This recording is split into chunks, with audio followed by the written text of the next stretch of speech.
Sudah tahu Allah? Sudah. Sudah kenal sama Allah? Sudah. Dengan cara apa Anda mengenal Allah? Wah, setiap hari kan saya zikir. Gimana zikirnya? Kan baca subhanallah, baca alhamdulillah, baca Allahu Akbar. Itu yang model kayak gitu disebut zikir. Padahal aslinya kan menyebut. Menyebut itu kan urusan mulut. Kalau zikir itu kan urusan batin. Sekarang kita ingat sama orang tua kita, kan tidak ada suaranya. Nah zikir itu kayak gitu, hening, bening, gak ada suaranya. Ini ribut di mulut disebut zikir, aslinya kan menyebut. Tuh. Ini ayat mengatakan, walakinna aksaron nasi la yu'minun. Kebanyakan manusia itu sebetulnya tidak iman. Logikanya, yang akan mengantarkan kita ke jalan Allah yang sebenarnya, itu cuman sebagian kecil. Nah yang kebanyakan ini apa yang mereka kerjakan? In yattabi'una illa dhon. Mereka tidak lain hanyalah mengikuti persangkaan belaka. Dan mereka tidak lain hanyalah berdusta. Clear ya? Cerita tentang Allah, persangkaan saja. Pakai ilmu kirata namanya. Dikira-kira dan tidak nyata. Cerita tentang surga, persangkaan saja. Jadi ilmu yang mereka sebarkan selama ini namanya ilmu cek jeung cenah. Makanya buahnya lebet kumeureun. Karena tangkalna oge kan tangkal susuganan. Tapi yang model kayak gini pengikutnya banyak. Agama itu tidak nyata, fix.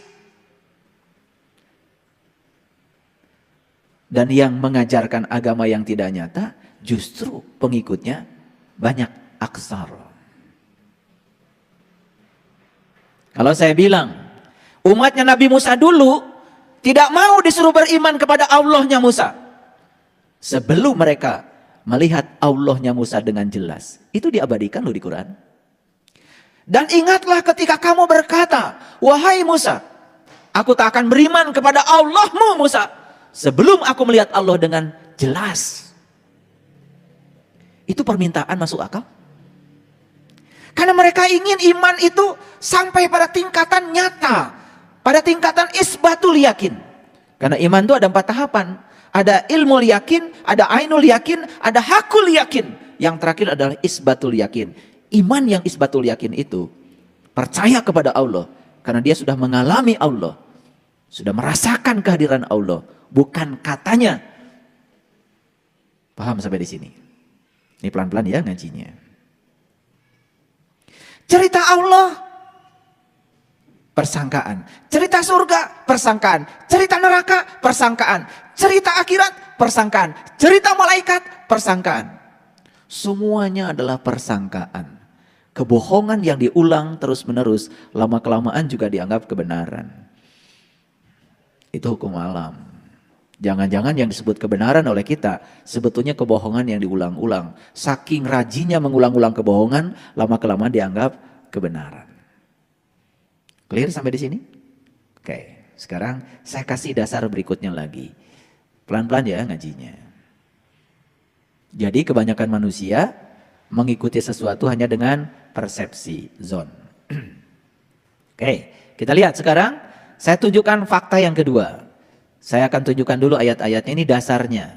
Yunus, kita tunjukkan ayat yang ke-36. Kita lihat lagi ayat ini. Bisa kelihatan dari belakang? Wa may yatabi'u aksarohum illa dhon.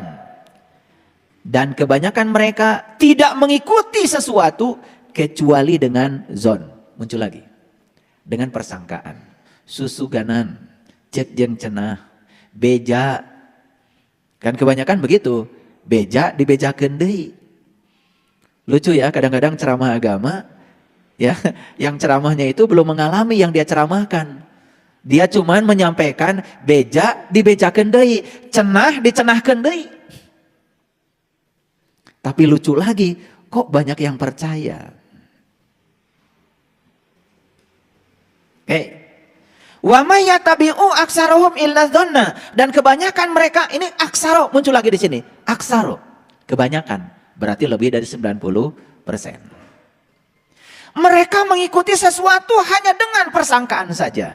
Dan ayat ini menegaskan, inna dzon, sesungguhnya persepsi, persangkaan, la yugni minal haqqi syai'an, tidak bisa dijadikan sebagai tolak ukur kebenaran.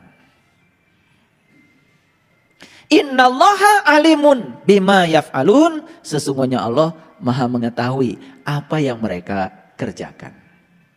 Yang lucu ini, dari kasiro, orang-orang yang mengikuti sesuatu dengan persangkaan ini, mengatakan dirinya itu seakan-akan orang yang tahu. Padahal sesungguhnya mereka itu tidak tahu. Cuma mereka tidak tahu bahwa mereka tidak tahu. Sok tahu, diberitahu tidak mau tahu. Kemana-mana menempatkan diri seperti orang yang tahu. Padahal dia itu tidak tahu. Cuma dia tidak tahu bahwa dia tidak tahu. Dibungkuslah ketidaktahuannya dengan berbagai macam kain kehormatan. Gelar akademik, gelar kehormatan, gelar spiritual. Mohon maaf, pakai kiai ke, pakai haji ke, pakai macam-macam gelar. Makanya lihat, ada orang yang tidak percaya datang pada suatu tempat kalau dia tidak menggunakan gelarnya. Bahkan merengek-rengek harus pakai gelar. Bahkan yang luar biasa, haji saja di Indonesia sudah jadi gelar. Padahal haji itu kan artinya pengunjung. Kita lagi berkunjung di Mekah dipanggilnya haji oleh orang Mekah. Karena bahasa Arabnya pengunjung, ya haji buat laki-laki. Bahasanya pengunjung, ya hajah buat perempuan. Kok sudah pulang dari Arab masih ingin dipanggil Bu Haji, Pak Haji, Bu Hajah? Aneh. Dan rasanya kalau tidak pakai itu, gak percaya diri. Lalu ketidaktahuan itu disembunyikan semakin dalam. Sulit untuk tahu kalau dirinya itu tidak tahu. Kalau ditanya, jadi udah gak nyambung. Lucu ya? Menyebut dengan mengingat aja, tidak tahu bedanya. Kalau menyebut Allah, gak perlu tahu Allah. Tapi mengingat Allah, harus tahu Allah. Karena kalau kita tidak tahu Allah, kan tidak akan bisa mengingat Allah. Karena mengingat itu syarat sahnya harus tahu yang diingat. Kan gak mungkin kita tahu duren, mengingat duren sekarang kalau belum pernah lihat. Betul apa tidak? Jadi aneh, klaimnya mengingat, faktanya menyebut. Nih, udah saya jelaskan dikit-dikit aja supaya ngajinya bisa jujur. Nah yang model kayak gitu, sedikit atau kebanyakan? Sedikit apa kebanyakan? Kebanyakan. Jadi ayat ini luar biasa kalau bagi saya. Teguran bagi saya. Wa may yattabi'u aksarohum illa dzan, inna dzan la yughni minal haqqi syai'a. Kebanyakan manusia mengikuti sesuatu hanya dengan persangkaan saja. Jadi beruntung sekali. Kalian ini mau memperjalankan diri menjadi orang asing. Beruntung sekali kalian ini mau memperjalankan diri dari kerumunan. Karena kerumunan itu kan domba. Menyendiri itu kan pekerjaannya singa. Singa itu gagah. Singa sendiri aja. Ada buruan dia lari, nggak terkejar, santai aja. Gelutak-gelutik lah singa. Makanya kenapa ya? Eyang Prabu Siliwangi mengambil simbolisasi untuk spiritualnya itu adalah harimau Siliwangi. Keren banget. Karena harimau itu coba lihat. Kebanyakan harimau jarang berkerumun, sendiri aja gagah. Begitu ada buruan, lari kenceng. Gak dapat yang diburu, yaudah senyum-senyum aja, ketawa-ketawa sambil gogoleran. Betul gak? Santai aja. Kayak kalian. Dapat buruan, melekat. Gak dapat yang diburu, kecewa. Pernah gak lihat harimau kecewa? Gak pernah. Santai aja. Banyak yang tidak mengerti. Silih asa, silih asih, silih asuh. Ujungnya kan silih wangi. Kenapa lambangnya harimau? Betul gak? Iya. Udah harimau, kemudian lambang keduanya kan kujang. Betul gak? Dan sebetulnya orang Sunda bilangnya bukan harimau, maung. Tahu maung? Kalau yang salah nyebutnya maung. Maung. Maung itu manusia unggul.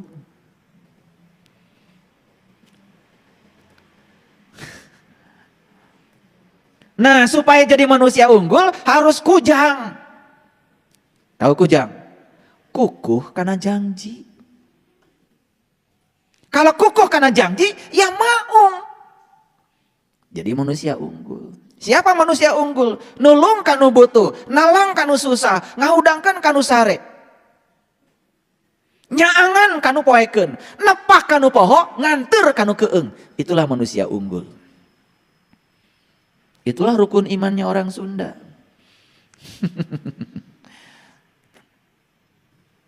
Gak ngerti. Jadi imannya orang Sunda itu sudah aplikasi. Bukan ritual. Nulung kanu butuh. Tuh, aplikasi. Nalang kanu susah. Aplikasi, praktek. Nyaangan kanu poeken, berarti manehna geus caang. Ngahudangkan kanu sare, berarti manehna geus hudang. Nepak kanu poho, berarti manehna geus eling. Nganter kanu keeng, berarti manehna geus gede kawani. Gitu. Takut menghadapi kehidupan sekaligus takut menghadapi kematian. Pura-pura berani aja. Ini baru dasar nih, saya belum masuk ke topiknya. Kita lihat dulu dasar yang lain. Ini baru dasar-dasarnya dulu. Saya biasa seperti ini supaya struktur pembelajarannya benar. Lihat ayat ini. Gak usah dibaca semua, kepanjangan. Tapi lihat bagian yang terakhir. Dari sini aja nih mulai. Walakinna aksaron nasi la yu'minun. Apa katanya? Lihat bagian terakhir saja. Bagian terakhir saja. Walakinna aksaron. Jadi aksaro di sini kebanyakan. Walakinna aksaron nasi la yu'minun. Kebanyakan manusia itu tidak beriman. Jadi yang tidak beriman itu bukan sebagian kecil, sebagian besar. Cari sekarang orang yang tidak beriman. Gampang apa susah? Susah. Karena semua ngaku beriman. Dia itu tidak tahu kalau dia itu tidak beriman. Cuma dia tidak tahu juga kalau dia belum iman. Karena menganggap dirinya sudah iman. Dikiranya iman itu percaya. Tanya orang, percaya sama Allah? Percaya. Sudah tahu Allah? Belum. Bagaimana bisa percaya kalau belum tahu? Makanya Nabi Muhammad tidak mengatakan iman itu percaya. Al-iman tasdikun bil qalbi. Iman itu adalah pembenaran oleh kolbu. Wa ikrarun bil lisan, baru lisannya benar. Wal amalun bil arkan, baru tindak tanduknya itu benar. Makanya jangan heran orang mengaku beriman, cuman kulitnya saja, bajunya saja, penampilan luarnya saja. Tapi akhlak tidak mencerminkan orang yang beriman. Boro-boro nulung kanu butuh, nalang kanu susah. Hidup hanya berorientasi pada penguatan diri. Kalau punya rezeki banyak hanya untuk diri sendiri. Boro-boro hayang ngabagi kareukeun batur. Tidak ada kepedulian. Batu rek dahar, batu rek lapar, teu paduli. Nu penting mah beteng urang seubeuh. Kan gitu. Tapi ngakunya beriman. Saya masih ingat dulu. Waktu saya bikin masjid ini, rapatnya banyak. Anggota rapatnya banyak. Begitu sudah beli semen, hilang semua. Begitu saya bikin pondasi, gak ada lagi batang hidungnya. Peresmian datang lagi. Pengen jadi pengatur acara. Maaf ya. Saya sudah tahu. Dan yang ngaku beriman itu giliran berhadapan dengan situasi nyata hilang. Beda dengan yang iman betulan. Saya tidak sedang berbicara itu. Ini baru dasar. Lanjut lagi. Saya tunjukkan lagi ayat selanjutnya. Ini kalau saya klik semua, tentu saja tidak cukup waktu. Tapi izinkan saya memberikan dasar-dasar yang kuat. Supaya nanti kalau saya ngasih sesuatu yang luar biasa, itu tidak kaget. Baik, kita lihat dulu. Gak usah dibaca semua ayat ini, kepanjangan. Baca bagian terakhirnya saja. Apa katanya? Walakinna aksaron nasi la ya'lamun. Kebanyakan manusia tenyaho. Jadi nanti kalau diklik itu kata kebanyakan, keluarlah puluhan ayat yang isinya kebanyakan manusia fasik, kebanyakan manusia ingkar, kebanyakan manusia tidak beriman, kebanyakan manusia tidak bersyukur. Sangat mengagetkan. Dan ayat ini mengatakan, walakinna aksaron nasi la ya'lamun, kebanyakan manusia tidak tahu. Tetapi banyaknya manusia pura-pura tahu. Kalau sudah ngomong perkara agama, kayaknya dia sendiri deh yang paling keren. Dan semua yang beda dengan dia salah, kafir, sesat. Itu lucu, kadang-kadang jadi polisi agama. Habis sholat, membicarakan yang tidak sholat. Bukan mempertanyakan sholat dia. Saya habis sholat harusnya tanya, sholat saya mengantarkan saya kemana? Apakah saya menjadi tambah sabar, tambah bijaksana? Bukan itu yang ditanya, terus saja matanya keluar. Melihat orang lain yang tidak sholat. Jadi aneh, agama itu jadi keluar saja mata kita, bukan ke dalam. Habis haji, bukan ngurusi yang belum haji. Tanya haji Anda. Apa tujuan haji? Jelas di Quran dikatakan. Fa'iza afadzu min arafah fazkurullah. Tujuan haji itu adalah mengingat kepada Allah. Jadi tujuan haji adalah jumpa dengan Allah. Supaya bisa ingat kepada Allah. Tanya. Apakah haji saya membuat saya jumpa dengan jati diri saya sendiri? Apakah setelah haji jadi ingat kepada Allah? Sibuk aja dengan oleh-oleh. Sibuk foto-foto ria. Dan saya perhatikan dulu, sebelum ada Android ini, orang kalau lagi tawaf, tawaf aja. Dan sekarang kalau lagi tawaf apa? Terus satu orang di depan, video, langsung dikirim ke kampung, lagi tawaf. Kalau ditanya tawaf itu apa, kenapa 7 putaran, bingung. Boro-boro yang jamaahnya. Saya berkali-kali bertanya, pembimbingnya aja ditanya sama saya, kenapa tawaf 7 putaran? Gak ada yang bisa jawab. Kenapa tawaf mulainya dari Hajar Aswad? Kenapa lewat Multajam? Kenapa lewat pintu Ka'bah? Kenapa lewat Makom Ibrahim? Kenapa lewat Hijir Ismail? Kenapa lewat Rukun Yaman? Kenapa harus istiqlam di Rukun Yaman? Gak ada yang bisa jawab. Apalagi kalau ditanya, kenapa kalau tawaf laki-laki pakai ihram, perempuan tidak pakai ihram? Gak ada yang bisa jawab. Hilang esensinya. Yang penting ada fotonya. Yang penting ada videonya. Begitu masuk ke Ka'bah di Masjidil Haram, pertama yang diingat adalah mengambil foto. Saya sedang di sana, kirim ke seluruh santero jagat raya. Jika perlu pasang di IG, pasang di Facebook. Kata orang, luar biasa. Ibu ini lagi haji ya, lagi umroh. Bukan mikirin haji saya akan membangun kesadaran apa pada diri saya. Maaf ya, ini saya ngomong kenceng dikit lah. Biar keluar nih unek-unek saya.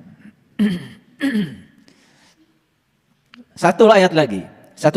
Ini kalau ini baru dasar nih, belum saya masuk ke topik, belum. Baru saya bicara tentang kebanyakan. Oke, kita lihat ayat yang ke-8. Gak usah baca ayat ini kepanjangan, baca bagian terakhirnya saja. Silakan dibaca. Walakinna aksaron nasi la yashkurun. Kebanyakan manusia tidak bersyukur. Nah, nanti akan ketemu lagi tuh. Kebanyakan manusia tidak beriman, kebanyakan manusia tidak tahu, kebanyakan manusia tidak bersyukur. Pertanyaan selanjutnya, kita ini masuk yang mana? Kebanyakan atau kelompok yang sedikit? Gak usah dijawab. Tanya aja pada diri kita, termasuk kebanyakan atau termasuk yang sedikit? Gimana ngukurnya? Gampang. Coba, kebanyakan orang kalau dimarahi, marah kan? Kalian begitu nggak? Berarti kebanyakan. Tapi kalau dimarahi kemudian diam aja, sabar aja. Langsung lihat, ya Allah terima kasih. Engkau telah hadirkan seorang guru kepada saya. Guru kesabaran bagi saya. Saya tidak akan mau terlibat dalam kemarahan. Berikan kekuatan ya Allah supaya tetap sabar. Karena lewat dia saya diajarkan kesabaran. Lewat orang yang tidak sabar. Gitu nggak? Nah kalau sudah gitu, kalian masuk kelompok yang sedikit. Ini harus dibuktikan dong, jangan cuma ngomong aja. Coba kebanyakan orang, kalau punya duit gimana? Buat diri sendiri atau buat orang banyak? Buat diri sendiri, kebanyakan. Kita gitu apa tidak? Kalau masih gitu, kebanyakan. Karena orang yang sudah sadar, justru ketika memberi, dia akan semakin banyak. Orang yang sadar. Kebanyakan orang kalau memberi, merasa ada yang kurang dalam dirinya. Betul nggak? Coba, kalian kalau memberi, merasa ada yang hilang dari diri kita? Atau malah merasa lebih bahagia melihat kebahagiaan orang? Nah kalau begitu, termasuk kelompok yang sedikit. Udah mulai keren itu. Saya tanya lagi, kebanyakan orang kalau sholat mikirin apa? Jalan-jalan kan kemana-mana, gitu nggak? Kebanyakan. Kalau kalian sholatnya ingat kepada Allah, karena sudah tahu dan kenal kepada Allah, masuk golongan yang sedikit. Karena di Quran dikatakan, ciri orang yang beriman itu sholatnya khusyuk. Yang nggak khusyuk sholatnya berarti nggak iman. Cocok dengan ayat ini. Yang nggak iman itu kebanyakan. Clear sampai sini? Clear? Oke. Nah tinggal tanya, kita masuk kelompok kebanyakan atau masuk kelompok yang sedikit? Nah pertanyaan selanjutnya, kalau hari ini kita masih masuk kelompok kebanyakan orang, kalau kita ingin masuk ke kelompok yang sedikit, apa yang harus dilakukan? Itu ngajinya. Gampang kan? Apa yang harus dilakukan? Hijrah. Belajar mengasingkan diri dari kebanyakan orang. Menjadi seorang pencari kebenaran, menjadi seorang sanyasin, berarti harus menjadi orang asing. Harus meninggalkan kebanyakan orang. Siap nggak menjadi orang asing? Karena begitu menjadi orang asing, akan dianggap aneh oleh si kebanyakan tadi. Dianggap sesat kek. Sama, saya juga tidak gampang. Begitu berbeda sedikit, kan kebanyakan ini, si kebanyakan ini, kan tidak bisa menerima perbedaan. Begitu beda dengan dirinya, dianggap salah. Oleh siapa? Oleh si kebanyakan. Dan kita kadang-kadang langsung mengkerut ketika dibilang salah oleh si kebanyakan. Padahal Al-Quran mengatakan yang salah bisa jadi yang kebanyakan. Gak apa-apa dibilang sesat sama orang sesat. Makanya saya anjurkan, silahkan kalian tersesat. Tapi dengan cara yang benar. Karena hanya orang yang berani tersesat yang tidak akan pernah tersesat. Orang yang takut tersesat selamanya akan tersesat. Gampang kok. Mau cari rumah saya, berani aja keluar dari rumah. Ntar juga kalau tersesat kan nanya. Kalau nanya orang gak bisa, tanya Google. Gampang kok. Betul, sudah ada Google Map. Dan orang yang takut tersesat, diam aja di kamar. Gak punya pengalaman apa-apa. Tidak ada hal baru. Dia hanya mengulang-ulang sesuatu yang lama. Mengulang cara berpikir yang lama, mengulang ajaran lama yang jelas-jelas itu tidak menghasilkan kesadaran baru. Makanya banyak orang yang mengulang-ulang. Sholat terus diulang-ulang, terjebak oleh rutinitas, tidak menghasilkan kepuasan dan kesadaran. Akibatnya apa? Cuman menggugurkan kewajiban. Tetapi itulah kebanyakan orang. Ketika saya mengajarkan sholat khusyuk, banyak yang tidak percaya. Masa iya katanya kita bisa sholat khusyuk? Banyak yang tidak percaya. Begitu sudah saya buktikan baru nangis. Kemarin saya ngasih pelajaran sholat khusyuk. Enggak banyak, ya cuma 8 orang. Baru 1 rakaat aja semua udah gak tahan. Nangis semuanya. Saya cuma kasih resep yang dosis rendah dulu. 1 rakaat. Nangis semua. Ini ada pesertanya di sini. Nangis. Apalagi kalau saya kasih 4 rakaat. Dikasih 1 rakaat sama saya. Itu baru pelatihan namanya juga. Nangis. Di mana wajah batin kita diletakkan, di mana napas kita diletakkan, di mana ingatan kita diletakkan, di mana kesadaran kita diletakkan. Begitu semuanya sudah serasi, nangis. Sampai tadi pagi saya masih dapat WA dari sahabat kita yang ikut pelatihan kemarin. Luar biasa katanya. Saya rindu untuk sholat. Tuh, mulai ada kerinduan kan? Iya. Tetapi ya memang harus jadi siapa? Harus jadi siapa? Harus jadi orang asing. Ulangi ya. Menjadi pencari kebenaran berarti menjadi orang asing. Menjadi orang asing berarti keluar dari kerumunan. Siap nggak? Ya kalau nggak siap, jangan main-main. Karena memasuki kelompok yang sedikit itu harus meninggalkan kelompok yang banyak. Berarti menjadi domba, menjadi singa. Menjadi singa bukan? Berarti bukan lagi segerombolan domba. Berarti memulai masuk dalam kesendirian. Dan jangan dikira loh, kesendirian itu membuat kita kesepian, tidak. Justru saya menemukan hiburan yang luar biasa dalam kesendirian. Orang yang sudah tidak merasa sendiri dalam kesendirian, apalagi ketika dia bersama orang banyak. Lucunya manusia sekarang, di tempat ramai bersama orang aja kesepian, komo mensorangan. Paham? Kenapa? Ini, kenapa? Karena belum tahu sejati diri. Sepanjang belum tahu sejati diri, kita tidak akan pernah merasakan kenikmatan dalam kesendirian. Padahal aslinya kita akan sendiri. Kita datang ke sini sendiri, dan kita akan mati juga sendiri. Tapi kita menjadi ewuh pakewuh. Karena dalam perjalanan hidup kita membangun kemelekatan pada orang lain. Lalu menjadi tidak siap ketika kita berpisah dengan banyak orang. Padahal aslinya kita ini adalah sendiri. Makanya belajar untuk mengasingkan diri jadi orang asing. Belajar dalam kesendirian. Tapi bukan berarti kalau kita sudah merasakan kenikmatan dalam kesendirian, kita menjadi orang yang egois. Tidak. Percaya sama saya.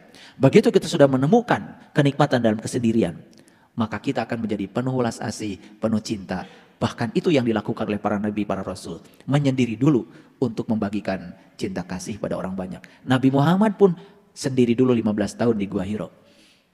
Menemukan dulu kenikmatan dalam kesendirian. Itu berarti mengasingkan diri? Berarti kalau mengasingkan diri jadi orang asing? Gitu. Kalian mau terus dalam kerumunan? Silakan aja. Apa hasilnya dalam kerumunan? Maaf ya, saya kasih tahu. Apa yang didapatkan oleh kita ketika kita terus menerus dalam kerumunan? Ayo, bisa menjawab? Kalau tidak saya tunjukkan. Hasil akhir dari terus menerus dalam kerumunan, dalam 90% tadi, kasiro tadi, yang pertama adalah kesengsaraan.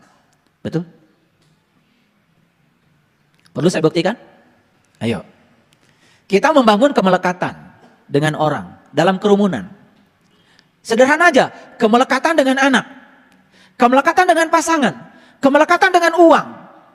Terus membangun berbagai macam kemelekatan. Ketika kita sudah melekat, apa yang terjadi? Takut kehilangan yang kita sudah melekat padanya. Rasa takut yang menyiksa kita karena takut kehilangan yang kita melekat padanya menimbulkan kesengsaraan apa tidak? Betul? Jadi ada kata-kata bijak tadi itu yang disampaikan sahabat kita di WA Group. Yang membuat kita menderita bukanlah kenyataan.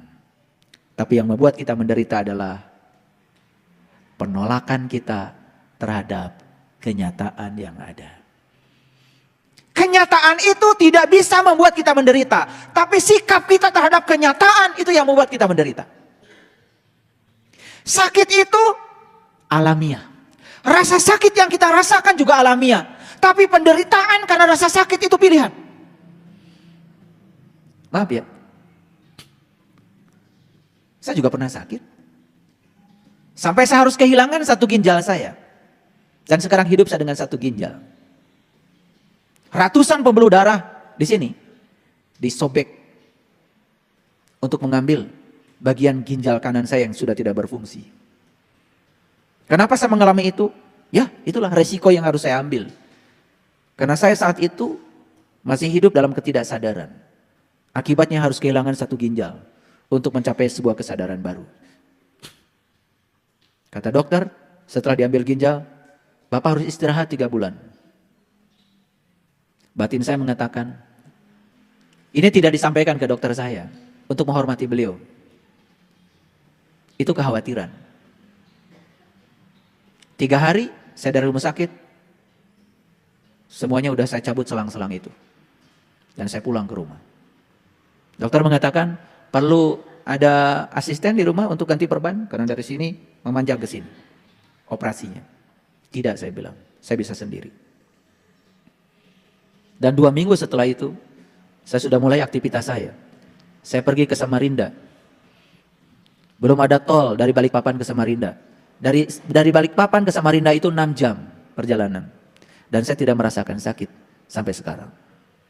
Jadi, sakit itu adalah alamiah. Tetapi penderitaan karena sakit itu pilihan.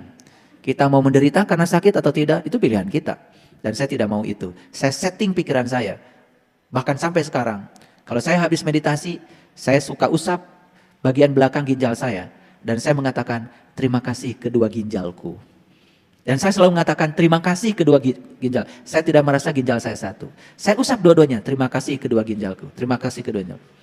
Makanya kalian naik gunung selalu kalah sama saya, bukan? Banyak yang kemarin pergi ke Jelekong.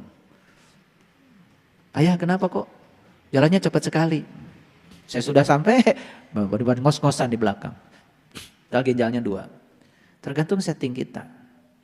Kita mau menua dengan lemah, kita mau menua dengan kuat, tergantung setting pikiran kita. Kalau kita mengatakan saya di masa tua akan lemah, akan lemah. Tapi kalau dikatakan saya di masa tua akan dewasa, akan matang, akan bijaksana, terus yang dimunculkan di pikiran kita, kata-kata yang menguatkan, kita akan menua dengan kuat. Percaya sama saya. Paham sampai di sini? Jadi dalam kerumunan ada apa tadi? Kesengsaraan. Saya tanya, kalau kita terus berada dalam kerumunan, ada kecemasan? Kalau kita terus-menerus dalam kerumunan, ada penderitaan? Yes. Sepanjang kalian berada dalam kerumunan, terus saja mengikuti pola pikir kebanyakan orang. Tidak mau mengasingkan diri, tidak mau jadi singa, terus saja jadi domba. Selama itu pikirlah, kita akan menemukan kesengsaraan, kecemasan, penderitaan. Saya tanya lagi berikutnya. Siapa yang mengajarkan keserakahan kepada kita? Kerumunan, bukan? Dulu kalian lahir ke sini sendiri, tidak ada keserakahan. Tapi kerumunan telah mengajarkan keserakahan. Apa yang terjadi? Duitnya harus paling banyak, rumahnya harus paling banyak, mobilnya harus paling banyak, tanahnya harus paling banyak. Siapa yang mengajarkan itu? Bukankah kerumunan? Siapa yang mengajarkan kekerasan? Siapa yang mengajarkan kekerasan? Kerumunan, bukan? Dulu kalian datang ke sini penuh cita kasih. Tapi ayahnya, ibunya, pertama kali yang mengajarkan kekerasan. Kata-kata yang keras. Ketika anak tidak setuju, orang tua berteriak pada anak. Kata-kata kotor muncul dari ayah ibunya. Masuk ke mana? Siapa yang mengajarkan kekerasan? Lihat sekarang di televisi. Ayah bisa dibunuh oleh anaknya. Seorang nenek bisa membantai cucu-cucunya sendiri. Ada tuh. Baru terjadi di Bandung Barat. Siapa yang mengajarkan kekerasan? Bukankah kerumunan juga? Siapa yang mengajarkan ambisi? Siapa mengajarkan kebencian? Siapa yang mengajarkan keinginan yang terus-menerus tentang masa depan? Siapa yang mengajarkan kita menjauh dari masa kini? Siapa? Siapa? Semua dari kerumunan. Dari hubungan kita dengan orang lain. Baik, sekarang saya akan tunjukkan bagaimana kita bisa keluar dari kerumunan. Oke, tahu surat Al-Kahfi? Tahu surat Al-Kahfi? Cerita tentang apa? Tentang gua. Tahu gua? Orang Jakarta itu keren banget. Bilang dirinya sendiri, gua. Jadi mana gua? Nih gua. Gue. Gak usah jauh-jauh ngaji. Jadi gua itu apa? Gue, aku, saya. Jadi surat Al-Kahfi cerita tentang gua. Cerita tentang siapa? tentang perjalanan meniti ke dalam diri. Tentang melihat ke dalam diri, mendengar ke dalam diri, mendengarkan suara kita sendiri, merasakan napas kita sendiri, itu urusan gua itu.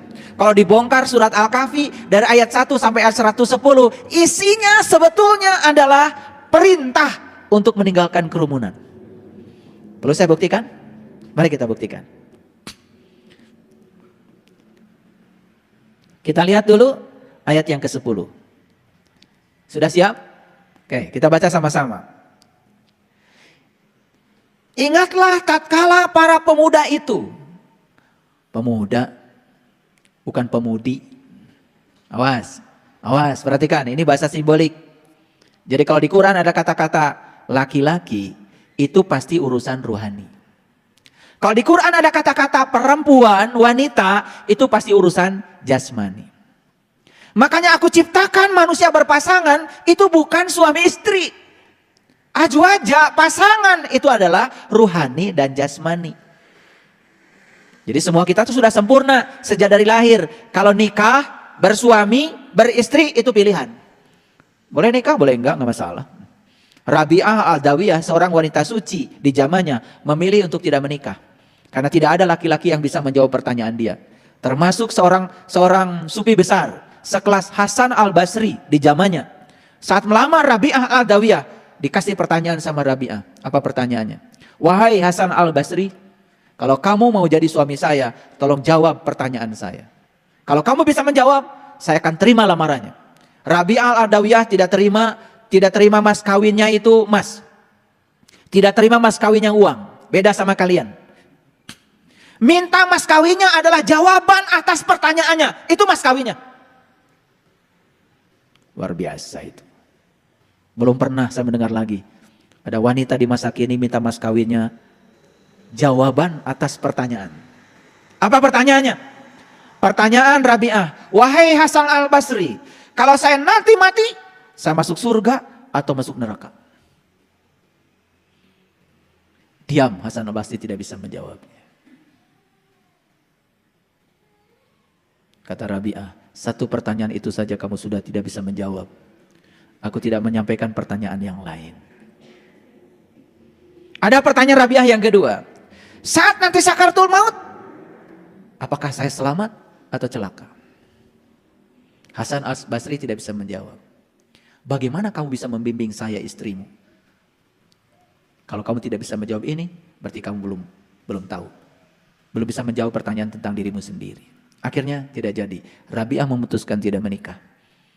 Wanita soleh di zamannya, Rabi'ah, wanita sufi yang sangat luar biasa. Saya sudah pergi ke Yordan, saya sudah pergi ke sana, ke Palestina, ya, di apa itu, di kebun zaitun itu, ada rumahnya Rabi'ah Al-Adawiyah. Itu terkenal, rumahnya itu cuman 1 kali 2 meter saja. Kenapa? Rabi'ah kan terkenal dengan kata-kata bijaksana. Jika aku ibadah kepadamu karena mengharap surgamu, jauhkan surga dari diriku. Jika aku ibadah kepadamu karena aku takut nerakamu, masukkan aku dalam neraka itu sendirian. Bengkakkan tubuhku, biar tubuhku saja yang jadi penghuni neraka itu. Tapi satu permintaanku Tuhan, janganlah engkau halangi agar aku bisa selalu melihat kemuliaan wajah. Hanya satu permintaan beliau. Jangan pernah kau halangi agar aku bisa melihat selalu kemuliaan wajah. Makanya rumahnya cuma 1 kali 2 meter. Ngerti maksud saya? Ngerti maksud saya? Ya. Kita hanya perlu rumah 1 kali 2 meter. Dan mati nanti cuma 1 kali 2 meter. Tipe 21. Di Sukabumi, di Balikpapan, RSSSS. Rumah sangat sederhana, selonjor saja susah.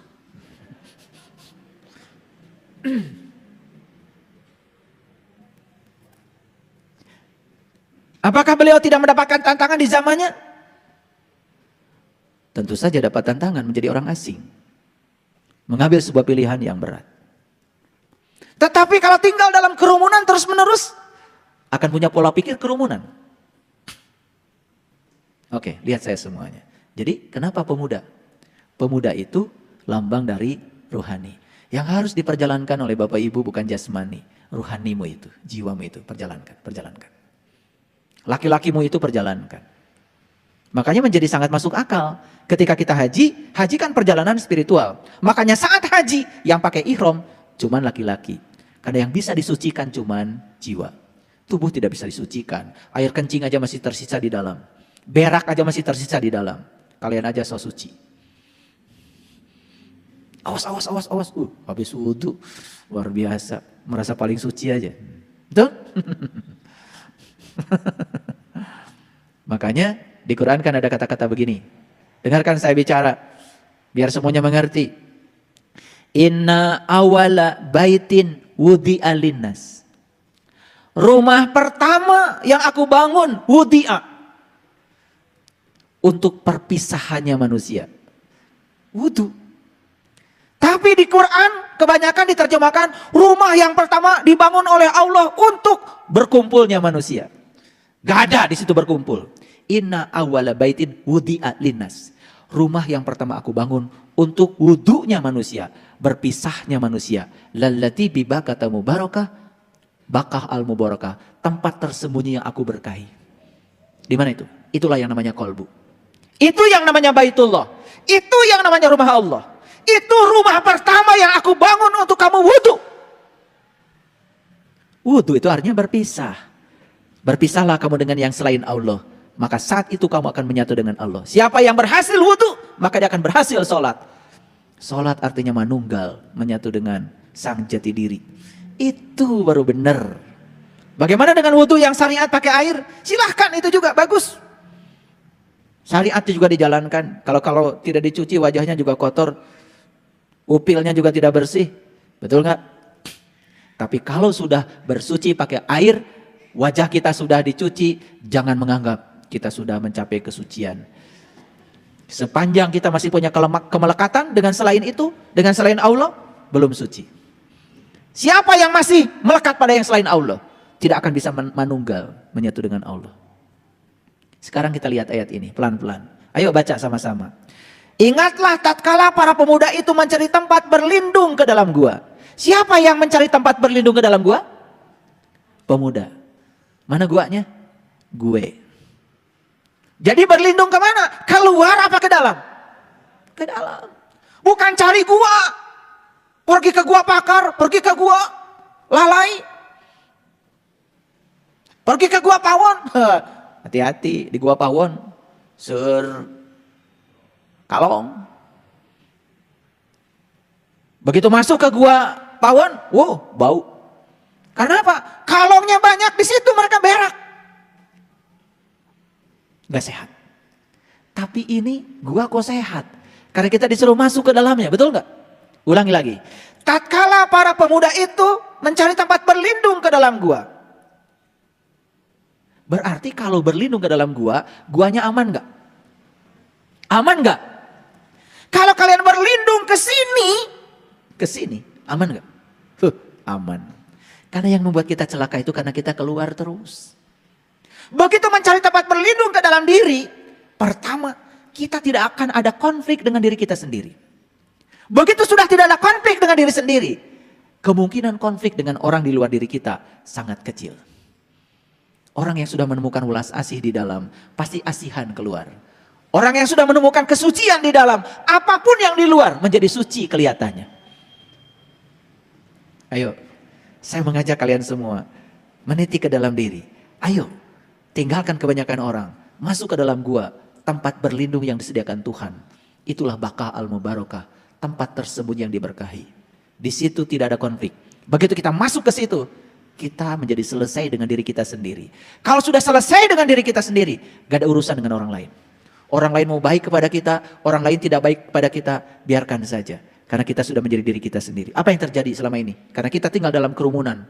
Orang baik sama kita, kita baik sama dia. Orang lain tidak baik sama kita, kita pun tidak baik sama dia. Begitu terus hidup kita seterusnya. Karena kita tidak mencari tempat yang aman di dalam. Mari kita lihat ayat ini. Kata-katanya luar biasa. Faqalu, si pemuda tadi yang mencari tempat berlindung ke dalam dirinya, apa yang dia katakan? Rabbana atina min ladunka rahmatan wa hayyi' lana min amrina rasyada. Wahai Tuhan kami, berikanlah rahmat kepada kami dari sisimu dan sempurnakanlah bagi kami petunjuk yang lurus dalam urusan kami. Dia bicara dengan siapa? Ayo jawab pertanyaan saya. Dia bicara dengan siapa? Lihat kata-katanya, wahai Tuhan kami. Begitu dia berlindung ke dalam gua, bicaranya, wahai Tuhan kami. Berarti ketemu Tuhan? Ketemu Tuhan?